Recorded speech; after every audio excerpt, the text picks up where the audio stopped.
Hello viewers and listeners, welcome back once again to Osomafuo TV GH. This is your man Prince Agbiaji and I'm here once again with Osomafuo Kwasi Benyame. Osomafuo, you are welcome. Thank you very much. Osomafuo, in the last video you explained why man should not worship any god. What do you have to say about the traditional belief system and their sacrifice? Thank you very much. You see, the traditionalists also believe that they are worshipping, of which is not true. Why am I saying so? The traditionalists only send petitions to the energy. They do not worship. They know that they are worshipping, but what they are doing, they have to know and understand. But in most cases, they themselves do not understand. And sometimes I see them putting some part of the meat, the sacrifice meat, on the altar, assuming that the energy will come and eat it, which is wrong. But everybody knows that even though it will be there for 1 year, you go and see it rotting over there and nobody touches it. You see, let me come to explain what the traditionalist does. Okay. Traditionalist is the one who know and who know how to communicate with the energies. And the animals that they sacrifice are not animals being sacrificed for the energies to eat or to consume. Otherwise, I will say, truly, if when man was not created, okay, who cooks or who gives food to the energies? Because the energies have been there billions of years. So the traditionalist does not, even though he is the original priest of the energies which we call the gods, but they are not to worship any other deity or any god. What they do is simply removing the energy that is in the animal, which is all equal to our own. The fire that is in the animal, to send it to deliver a message. You see, when you want to send a message to a spirit, you need a spirit to send the same message for you as a human being. So what that does is that that is why in your scripture, in somewhere, Exodus chapter 20, verse 24, it says, sacrifice on the altar, make an altar of earth for me, and sacrifice on it your burnt offering and your fellowship offering, that is your sheep, your goats, and your cattle. There are selected animals that must be used in sacrifice to any deity that you, or any spirit that you want to petition. You see, why is it goats or a cow or a sheep? Goats and cow are all vegetarians. They don't devour other animals. They don't kill other animals. They have no blood in their mouth, but they only eat herbs. So the energy that resides in that body has been an energy that has been suppressed to succumb to the rules and regulations of nature to become perfect. So an energy in a cow has already become a perfect energy because it doesn't commit any crime. It doesn't kill. It is not a vampire. You see, it has no blood in his hands or in his legs or in his mouth. The same way a sheep eats only leaves, so it's also a vegetarian. And therefore, the energy that dwells in that sheep is a very pure and clean and perfect energy. So it is that energy alone that one can send to deliver a message to the heavens or to the higher realms. So that is the reason why they sacrifice all these animals. It is not for the energy to eat the blood or to eat the meat. The reason why they say do not consume the blood means the blood contains the energy. And sometimes, when you kill an animal, you will see that inside the blood there is a vapor coming out. Inside the blood, there is a vapor coming out. Okay. That signifies the energy. The energy that is the fire in that animal. The same way we also have the same fire. There is no difference. But the only difference between we and the animals is the body structure. Okay. And the reason why it is like that is that when you commit beyond certain level, your next coming, you will never get a human body. You will be forced to enter an animal body, and that is a level of discipline which will make you succumb by force to the rules and the regulations.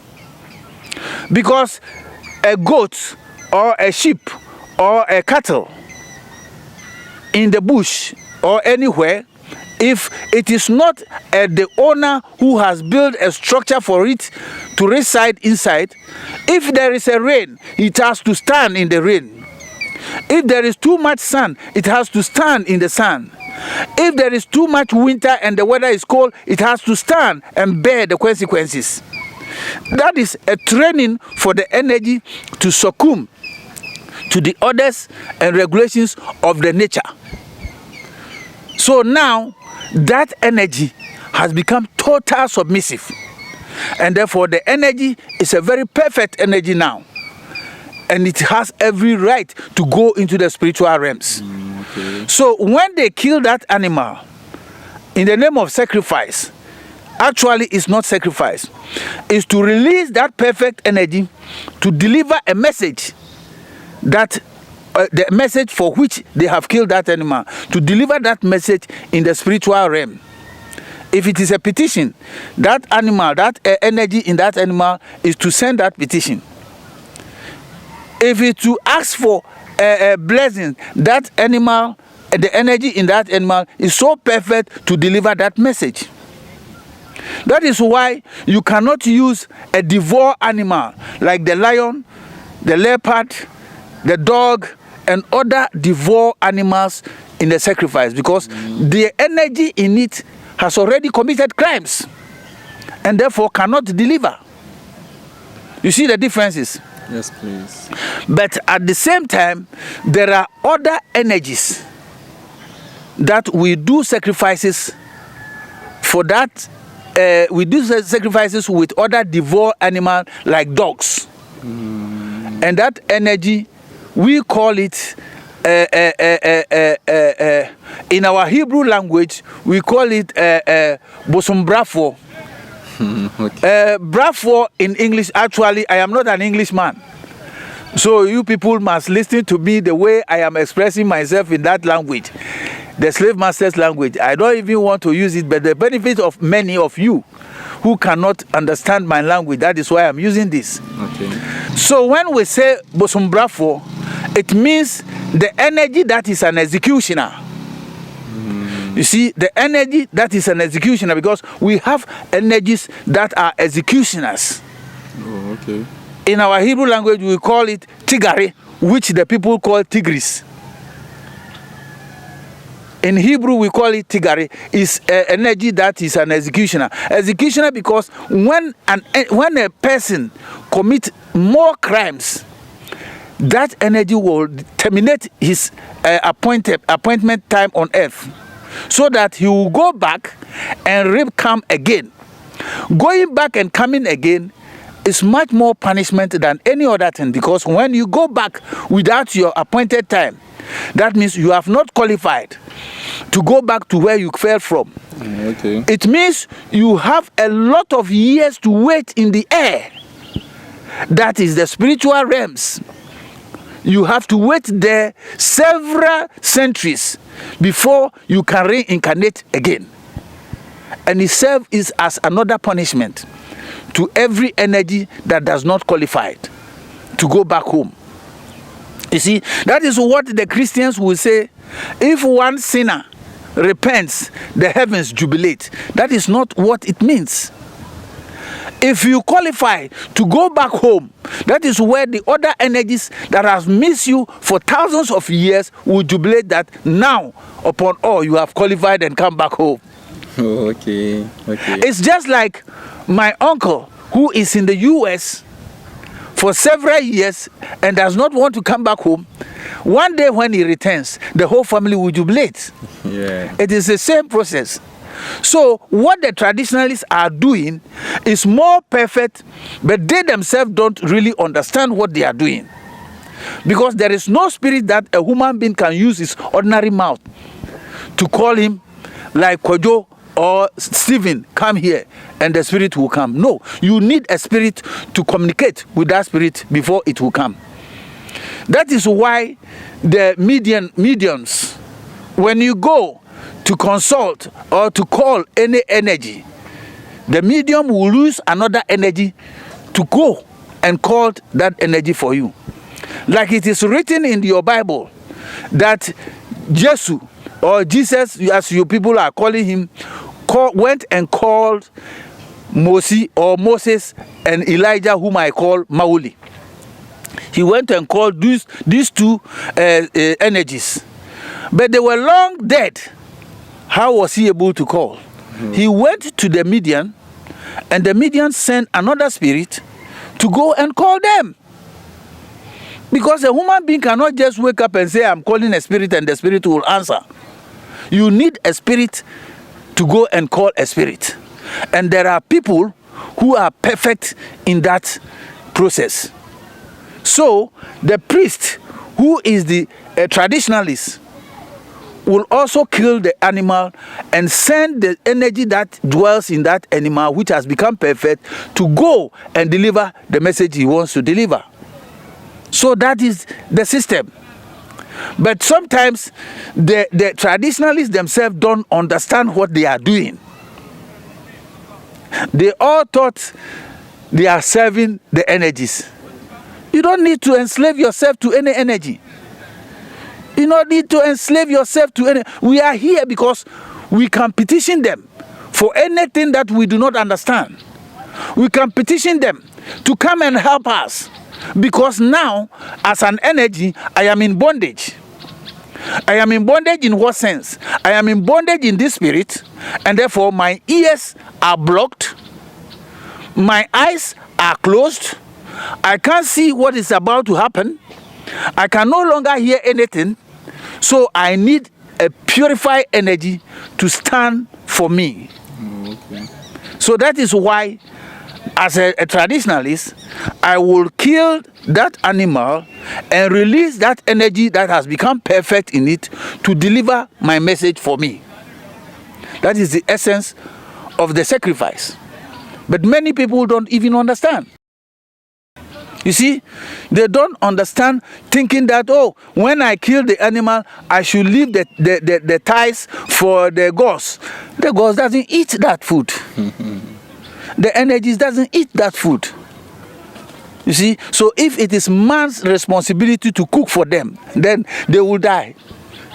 Because how many of us cook for them? There are trillions and trillions and trillions of energy. Can we cook their food? Then if we say we go to the sacrifice they eat, then every day we have to kill trillions of animals for them to feed, because you feed 2 times a day or 3 times a day. Let's assume they feed once a day. How many animals can we feed with them? They don't feed. I want people to understand these simple things and stop believing analogy, stop believing what they call philosophy. They are all disturbing your brains. Philosophy that you are reading into it is disturbing your brains. So philosophy that you are chasing is just disturbing your brains.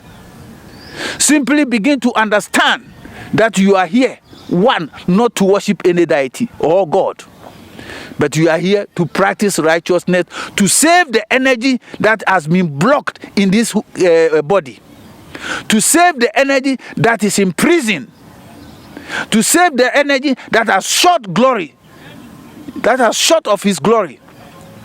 And then when I talk about the glory means energies control nature. Energy have control over everything. But when you fall as a fallen energy or a fallen angel, you have lost all these controls. Rather, the nature rather controls you. You see, the nature rather controls you. So it is for everyone to understand that this planet Earth, you will never live forever. And therefore, what you're supposed to do is to, one, remember who you are, that you are an energy, that you don't belong here. You belong somewhere up there in other planets. Why am I here? I'm here because I was faulty. Will I want to stay here forever? Automatically, people want to stay forever, but they know that they cannot. They are just disturbing themselves. All you have to do is to begin to understand, have the knowledge and understanding that one day, as an energy, this energy will depart from this body, and where does it go? People think there is no place to go. There are places to go. It is only when you don't do the right thing that will permit you to go, you take it as there is nothing to be done. Then other people say, as a man, you can't practice. Simple do good. What is the practice of righteousness? Be kind. Because you are very wicked. Because you are very selfish. That is why you say you can't.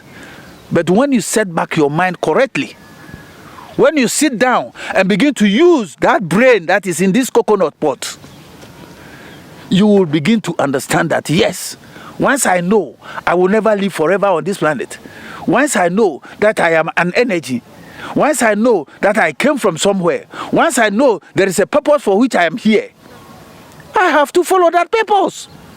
And the purpose is very simple. What is preventing you from loving somebody? What is preventing you from not being greedy? Whereas you know that everything, you can have millions of houses, one day you cannot even occupy a square plot of land. You can occupy only about 6 by 4 of land. So why do you worry yourself? Why do you pile out accumulating monies? Why do you be so wicked, not minding other people simply because you want to become a multi-billionaire? You are hurting yourself. I am telling you, you are hurting, you are disturbing yourself. You see, men has become so stupid with all these worldly things, in the sense that they see rich people die every day, but they don't take you. They see rich people being buried on 6 by 4 every day, but they still don't take any clue out of it. They continue. Okay. It is simply because they don't understand. You see? So, my brothers and sisters who are listening to me, if all men have the consciousness of loving one another, I don't think we will need to build houses and fence it and put electric wires on it for the fear of somebody coming to rob or coming to kill us. If I love you, I will not kill you. If I love you, your concern is my concern. Thank you very much for watching me, and all the best is that please listen to me and do according to what I am saying, and let's see how this world will be. Thank you.